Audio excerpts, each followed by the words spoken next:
Bienvenidos a una nueva emisión de su programa Soy de la Cato. En esta ocasión nos acompaña Sandra Vela, exalumna de la Facultad de Economía. Bienvenida, Sandra. Muchas gracias. Sandra, recorramos un poco en el tiempo y coméntanos en qué colegio te graduaste, qué especialidad seguiste, un poco de tus experiencias en la secundaria. Bueno, un saludo a quienes nos ven. Yo estuve en el colegio La Condamine y luego de eso, luego de graduarme, entré a Economía aquí en la Católica. Cuando tú ingresas acá a la universidad, ¿ya tenías una trayectoria deportiva en el voleibol? Yo siempre había hecho deporte en el colegio, hice atletismo muchos años y como desde cuarto curso empecé a jugar vóley y al entrar en la universidad sobre todo es cuando ya me dediqué, desde el final del colegio estuve en la selección de Pichincha y al entrar a la universidad me dediqué a full en la selección de Pichincha y luego estuve en la selección Ecuador. En el año 2001 más o menos. 2001, sí. En el colegio La Condamine, digamos, se optó por, como campo de acción, la educación en ciudadanía, derechos humanos y buen vivir, que menciona que comprende un trabajo teórico práctico de concienciación sobre derechos humanos.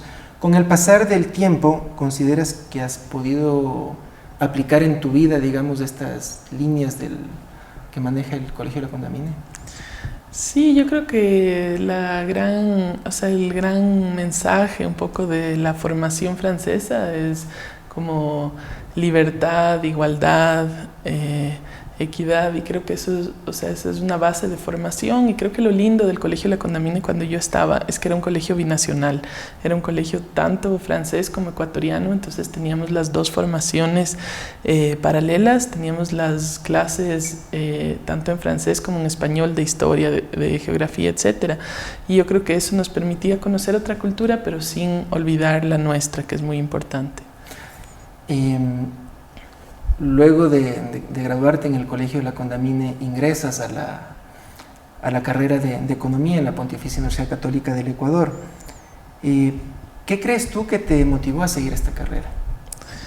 Bueno, yo tenía mucho interés, en realidad en el colegio veíamos en conjunto Economía y Sociología y yo no sabía cuál de las dos áreas me gustaba más. Y pensé que Economía, tal vez con un poquito más de matemática, tenía un campo más amplio de acción, y me gustó mucho cuando entramos a la universidad. Teníamos muchos profesores que trabajaban en la vida real, teníamos algunos que eran políticos, que eran empresarios, etc. Y yo creo que ese mix de profesores que te permitía la Católica, además de conocer una diversidad de gente en los diferentes ámbitos, no solo ya de la facultad, sino de las otras, gracias al deporte sobre todo, nos permitió tener un interés amplio en colaborar con el desarrollo del país desde la perspectiva de la economía.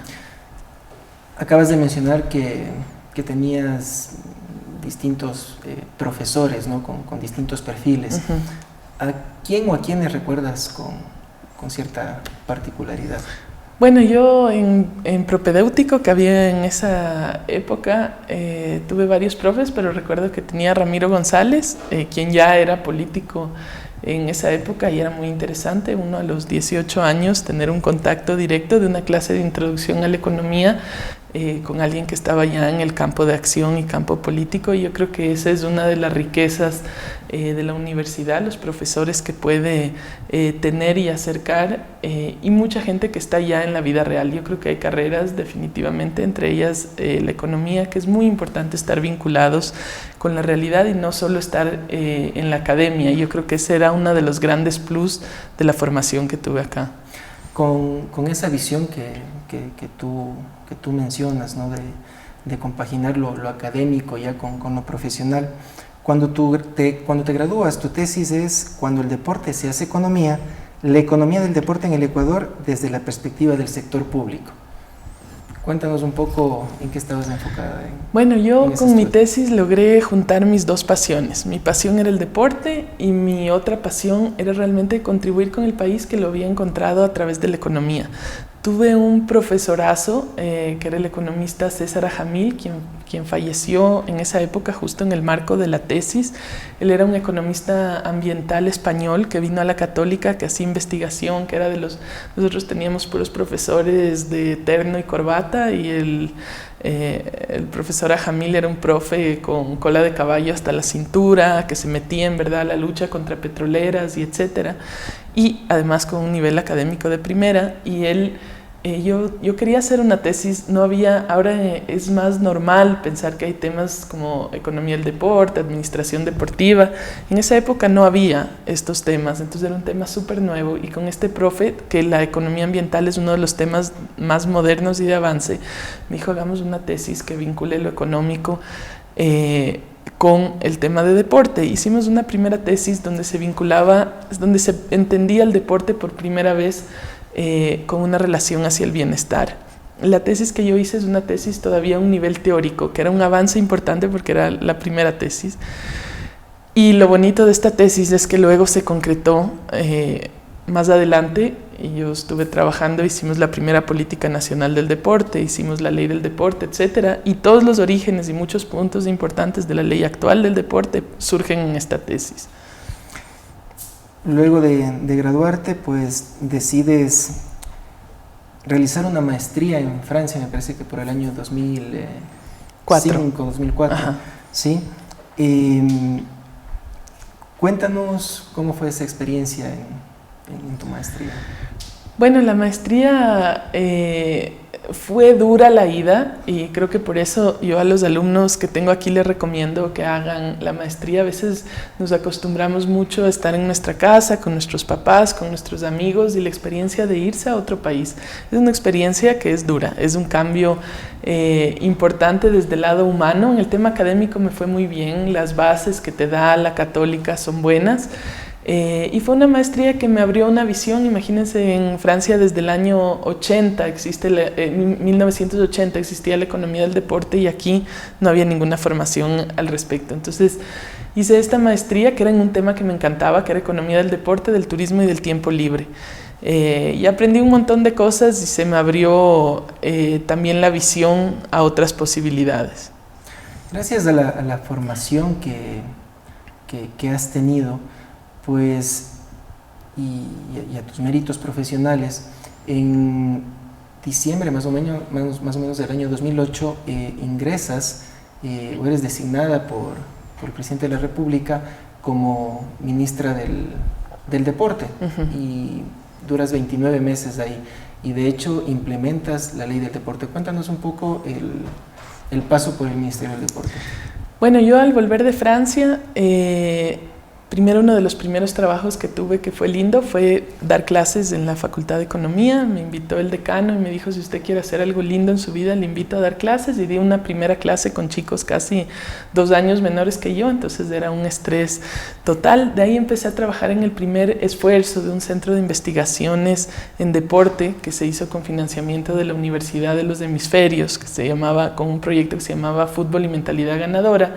FMG. Sí, y de ahí, luego de esto, en diciembre del 2008, yo no tenía ninguna vinculación política, tenía un gran interés en el tema deportivo. Yo tenía una formación que no existía casi en el país, y me llamó el presidente Correa para acompañarlo en su equipo para liderar el Ministerio del Deporte. Y lo lindo, yo en verdad tenía 28 años, yo fui realmente convencida para que yo podía hacer un muy buen rol de asesora, que ese era el objetivo. Y en la propuesta, el presidente Correa me dijo, Sandra, yo creo que el deporte ecuatoriano se merece una generación que lo trate distinto, y yo creo que tú puedes liderar ese cambio hacia una nueva generación.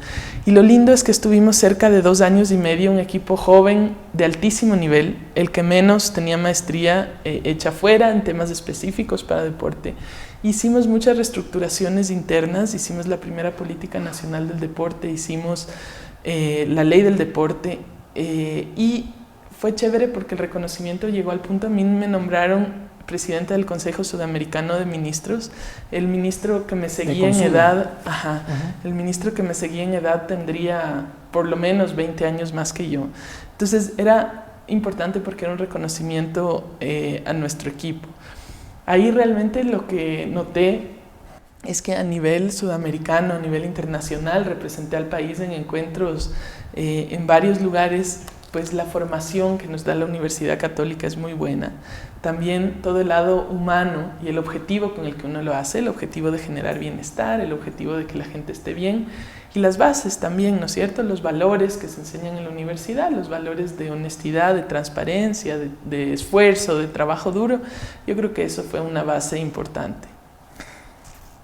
Sandra, como exministra del deporte, ¿cuál es tu apreciación de esta última participación que tuvieron nuestros deportistas, 38 deportistas en los Juegos Olímpicos de Río de Janeiro? Bueno, más allá de la participación puntual en unas Olimpiadas, yo creo que con el tiempo y con el conocimiento en el deporte, primero uno da un paso atrás. Tú eres también un gran deportista y el deporte de alto rendimiento llama mucho, es lo bonito, es lo vistoso, pero yo creo que hay que dar un paso atrás y lo indispensable primero en nuestro país es la activación de la población. Tenemos índices de sedentarismo del 90%, que son la base de la gran mayoría de enfermedades que hay en el país. Entonces, yo creo que antes de pensar en medallas, tenemos que hacer un cambio en hábitos saludables. En el tema de la última participación, yo creo que en el deporte cada vez más no hay milagros, no hay sorpresas. A veces hay grandes milagros como Jefferson Pérez, pero en el alto rendimiento se requieren procesos y los procesos no son de 4, de 8 años, son procesos de largo alcance que deben partir realmente de cambio de hábitos y de procesos desde niños chiquitos. Yo creo que más allá de esfuerzos puntuales vamos a ver un cambio en resultados cuando se decida hacer un cambio realmente en procesos sostenidos. Completamente de acuerdo, sin embargo lo que ha llamado un poco la atención es el hecho de que al menos desde las Olimpiadas anteriores y esta sobre todo, digamos, se han dado una buena cantidad de recursos, más de 60 millones en la preparación de estos deportistas. Digamos, apoyo que en su momento Jefferson Pérez, alguien como Jefferson Pérez no lo tuvo, sin embargo, otros fueron los resultados. Entonces, ¿a qué crees que se debe, o sea, este retroceso, diría yo, a nivel de resultados que se ha dado? Bueno, no creo que es un retroceso, hay avances en diferentes niveles, sobre todo si vas a los niveles más iniciales, Juegos Sudamericanos, Juegos Panamericanos. Ya los Olímpicos es un evento que hay que ser el mejor del mundo y para eso todos los países están luchando. Yo creo que ahí hay un tema sobre todo de procesos, pero de un montón de recursos complementarios también. Y no es un tema solo de plata, sino los países más ricos serían directamente los campeones. Podríamos pensar que los países árabes fueran directamente los campeones de olímpicos. Entonces es un tema mucho más amplio, mucho más complejo y también de tener los mayores talentos. Sin embargo, yo creo que el Ecuador sí puede tener mejores resultados haciendo un proceso más largo. Sin embargo, no creo que es la prioridad. Yo creo que hoy en día la gran prioridad es activar a la población, generar bienestar, generar salud. Sandra, ¿consideras tú que has recibido de parte de la Pontificia Universidad Católica del Ecuador las herramientas adecuadas para desenvolverte de manera óptima en el campo profesional? Sí, yo creo que la universidad me dio muchas herramientas positivas. Primero en el lado académico, creo que hay las facilidades necesarias, creo que hay también el nivel estricto que yo necesitaba. Hay gente tal vez que puede ser más libre. Yo creo que en esta universidad todavía sigue habiendo un acompañamiento al estudiante que es positivo, pero complementariamente yo en la universidad además no puedo olvidar el rol de los juegos interfacultades, del encuentro con otra gente a través del deporte, que creo que eso se debe fomentar y apoyar y crecer.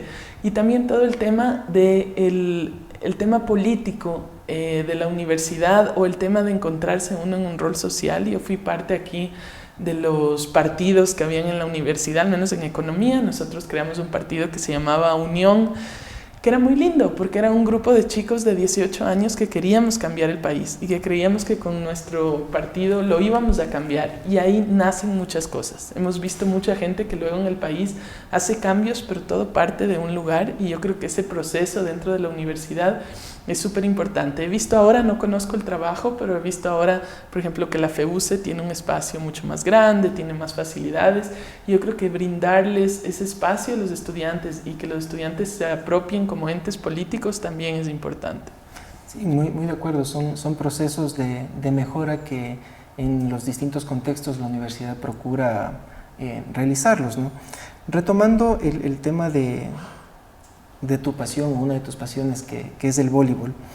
Y precisamente en la universidad, por estos juegos interfacultades, tú te convertiste por tus características justamente técnicas, físicas, en una especie de todóloga en este torneo, ¿no? O sea, participabas en voleibol, en fútbol sala, me parece que en baloncesto. Entonces, ¿cómo ha marcado en ti esta etapa? Bueno, yo creo que en esa época, no sé si todavía, las mujeres que éramos buenas en algo, para completar los equipos, sea porque eras buena o por acolitar a la otra, la que era buena en básquet, mujeres y hombres, ¿no? O sea, te decía, yo te apoyo en el vóley, pero ven y completa mi equipo de básquet. Entonces nosotros, fue una coincidencia, pero yo entré con un equipazo a propedéutico. O sea, de mi equipo de base que jugábamos todo, la una se fue con beca a Estados Unidos de tenis, las otras, la una fue selección Ecuador de fútbol, la otra, o sea, había un nivel espectacular. Entonces fue como 4 años que igual en cualquier deporte nos iba muy bien. Aparte entrenábamos mucho en nuestros deportes respectivos. Yo creo que fue muy lindo porque fue conocer a la verdadera universidad. No sé cómo sea ahorita, pero en esas épocas creo que nadie de mi generación olvidará partidos contra ingeniería o contra administración, que era un coliseo lleno, con muñecos, con gritándote en contra, pero era súper divertido. La gozábamos en la universidad. A mí me prohibían, uno estaba entrenando para una selección Ecuador, no podía venir a jugar acá, pero uno se venía escondido, encontraba la forma, y yo creo que era una forma muy importante de unir a la facultad. Nosotros, a la universidad, nosotros hicimos algo lindo, que fue un encuentro en este marco del grupo que teníamos. Hicimos un encuentro de facultades de economía a nivel nacional, hicimos el primer campeonato de fútbol mixto y fue divertidísimo. Y recuerdo que una de las finales o semifinales fue en un aguacero, en un lodazal increíble, pero o sea, era memorable con todas las facultades de otras ciudades ahí. Yo creo que el deporte tiene esas alegrías y riquezas que se quedan en la memoria de todos. Y bueno, acabas de mencionar esto de que el deporte tiene esto que nos marca, ¿no? Estas alegrías, y obviamente también genera determinados ídolos en las diferentes disciplinas. Obviamente por tu relación en lo profesional, en lo académico, con la actividad deportiva, has tenido la oportunidad de conocer a deportistas como Ronaldinho, Iván Vallejo, Aguinaga, Lapenti. ¿Qué te ha parecido este acercamiento, se podría decir, con estos deportistas? Bueno, para mí un gustazo, un honor, porque los admiraba muchísimo. Me encantó conocer a Lapenti, que era como una imagen que tenía. Yo nunca he sido tan seguidora del fútbol, entonces, claro, era chévere, son personajes, pero más admiraba a otros. Y con Iván Vallejo, pues tuve uno de los lujos más grandes de la vida que le recomiendo a todos, que fue que con Iván, primero yo le invité a Iván a que nos ayude en el ministerio, a que sea parte. Iván dijo que por favor no lo encierren en una oficina, que él se moría en una oficina, pero que nos iba a motivar, a acompañar. Él veía que éramos un montón de jóvenes tratando de cambiar el deporte y él nos dijo: suban conmigo al Cotopaxi. Y empezaron a entrenar todos, pero yo era ministra y no tenía tiempo para nada. Y me dijo: trata. No pude entrenar nada, nunca. Y dije, bueno, voy a ir porque va mi equipo directivo y voy a ir hasta donde se pueda ir. Y coroné el Cotopaxi con el Iván. Entonces, y eso para, más aún si somos quiteños o si somos de la sierra, que crecemos siempre, que hay un día bonito, vemos los nevados y nos motivan. Yo creo que es un regalo que uno se tiene que dar una vez en la vida, y si lo pueden hacer con el Iván es fantástico porque él es alguien que motiva muchísimo. Sandra, cambiando un poco de la tónica de esta entrevista, existen nombres importantes en tu vida: Claudia, Alejandro, Gloria, Enrique. Cuéntanos quiénes son. Bueno, Alejandro es mi esposo. Nos casamos recién este año y estamos súper felices. Y él además está finalizando parte de sus estudios aquí, así que también disfruta de las bondades de la universidad, o la sufre también.